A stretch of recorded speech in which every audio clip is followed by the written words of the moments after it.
Hello mga ka-legit Dover Cats! Panother updates kung saan Atasha Mulak.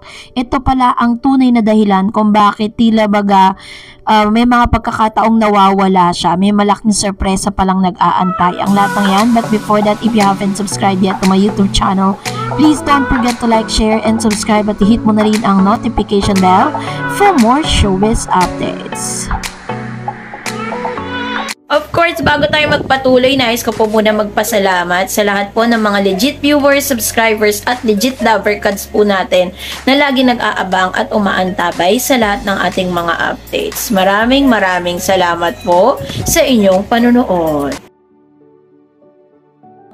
Kasi kaninang ngayong araw po ng Lunes kung saan inaasahan natin na nandoon ngayon si Atasha Mulak. Pero base po dun sa lumabas, mukhang wala po siya ngayon. Itong araw na kung saan ito po ay tinaping kasi taping lang po yung kaninang Lunes nila, no. So tinatanong po ng marami, nasa na nga ba itong si Atasha? Pero kasi parang medyo nadadalas po yung wala niya, no, sa merong araw na pinasok niya sa Itbulaga.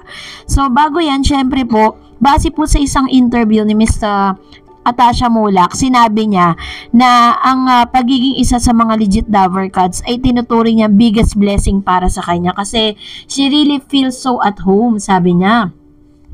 Atasha Mulak, the daughter of showbiz couple Aga Mulak and former beauty queen Charlene Gonzalez, it's not closing door on joining beauty pageants. The star asked Atasha sa isang event po at sinabi niya na hindi niya sinasara yung kanyang pagkakataon para sa bagay na ito. But, sabi nga, she's open to follow the footsteps of her mom, Charlene, who was named as one of the top 6 finalists in the Miss Universe competition 1994 that took place in Manila. She's beautiful inside and out and really look up to her. Atasha described her mom, my mother is someone that I really praise. So makikita po natin dito kay Miss Atasha Mulak na talagang sobrang bonded siya sa family niya. But aside from that, alam niyo po ba na nachichismis din? Meron pong mga nagsisirculate na news ngayon sa social media na si Miss Atasha Mulak daw di umano ay ipapartner kay Mr. Daniel Padilla. My God! So gusto ko lang pong linawin yan kasi wala pong inilalabas na any news ang Biba at ang Star Cinema or maging Star Circle or ABS-CBN na may ganung ganap. Kaya hindi po totoo yung mga naglalabasang news, ano? Hindi pa po ready ang isang Atasha Mulak para po sa magkaroon ng love team. Pero kinumpirma naman po ng tatay ni Atasha Mulak na ang kanilang pamilya po ay magkakaroon ng sitcom dito po sa TV5. Kasi pagkatapos po nilang pumirma ng kontrata, ay kinumpirma po ni Mr. Aga Mulak that they are going to have their own sitcom, yung family po nila. And we do not know kung kasama dun si Andres, no? Kasi pati si Andres Mulak po ay pumirma rin ng kontrata.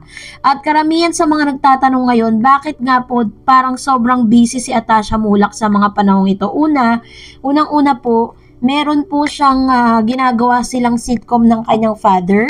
Naka-line up na po yun at talagang isa po si Miss Atasha Mulak sa star doon, ano?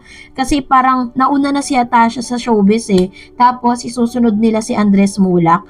Kasabay ng mga bagay na ito, talaga namang ito po yung isa sa mga pinaka-busiest thing. Kaya nga po talaga pinangako ni Atasha or parang sinabi niya sa kanyang magulang na bago siya pumasok sa showbiz, they make it a point na nakagraduate muna siya. Kasi once na naka-enter na yung isang paa niya or dito po sa showbiz, tuloy na yan. Kasi nga, di ba, nasa blood pa naman niya, nagra-run sa blood niya ang pagiging artista.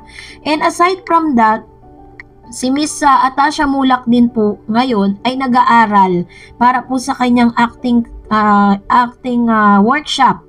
Dahil malalapit na po kasi yung Lenten special ng Itbulaga. Syempre ayaw niya naman po na mapahiya, 'di ba? Dahil mga sumabak na lahat ng mga kasama niya ngayon sa Lenten special. Bukod po kay doon po kay Karen Aistrup at dito po kay Miss Atasha Mulak. Kaya po asahan natin na may mga pagkakataong wala siya sa show.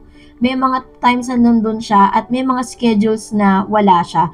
Which kung dating bago siya araw-araw nasa show siya, 'di ba? Pero ngayon kasi syempre may mga bagay pa rin talaga na kailangan niya pa ring unahin at talagang kumbaga is nahati na at kailangan din siyang pakawala ng Itbulaga to fly high para dun sa kanyang karera. Kaya kung may maglabasan na naman balita na sabihin nag-resign na naman si Atasha, wag po kayo maniwala dun. So dahil dyan, narito ang ilan sa mga komentong napili natin mula naman sa mga legit viewers, subscribers at ang lahat ng mga legit Davercads po natin na lagi pong nanonood sa mga videos natin. Mag-react po tayo sa unang komento mula kay Miss, sa isang user. Singer kasi yan, hindi actor tapos hindi pa marunong sumagot, pangkalahatan daw ang heart. Di wow. Sino kayong tinutukoy niya dito, no? Hindi ko maintindihan tong kanyang komento eh. But anyway, sino man ito, reaction po yan ni Ma'am Shi or ni Papshi.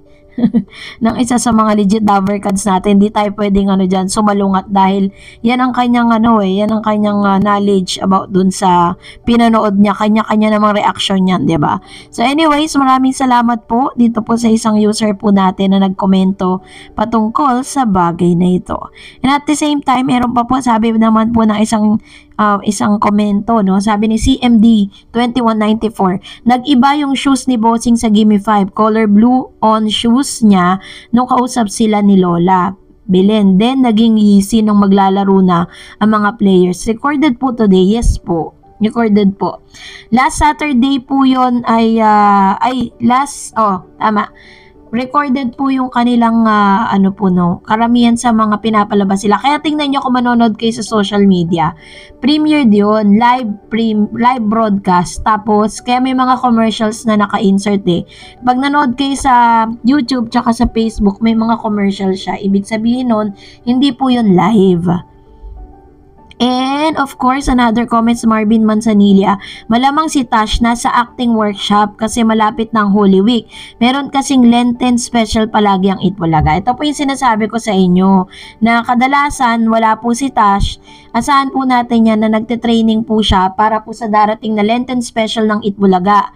Kasi yun po talaga yung kanyang yun po yung isa sa mga pinaghahandaan ngayon ni Tash.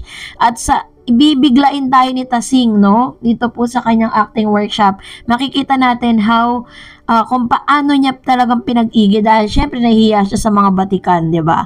Another, sabi ni Romy Obispo, good evening Ma'am Darage Channel. Kaya siguro tinago dahil nakakahiya pag nakita. Kahit anong gawin ng pagbabago, wala pa ring pagbabago yan. Show ng tahanang walang pundasyon, palubog ng tuluyan, yung show ng tape bulagta. Ayan, kasi meron po silang isang noontime episode na parang wala pong nakalagay or naka-display na parang yung concurrent viewers na nasa settings kasi yan, pwede mo talaga siyang itago para hindi makita. Kasi nga doon po sila napupulaan parang sa noon time. Sila lang yung walang viewers po sa online. Kaya po yun yung ginawa nila. But anyways, bahala sila sa buhay nila. And that's it for today. For more videos and updates, please don't forget to like and subscribe. And please don't forget to follow my Facebook page, Dar Eds TV. God bless everyone.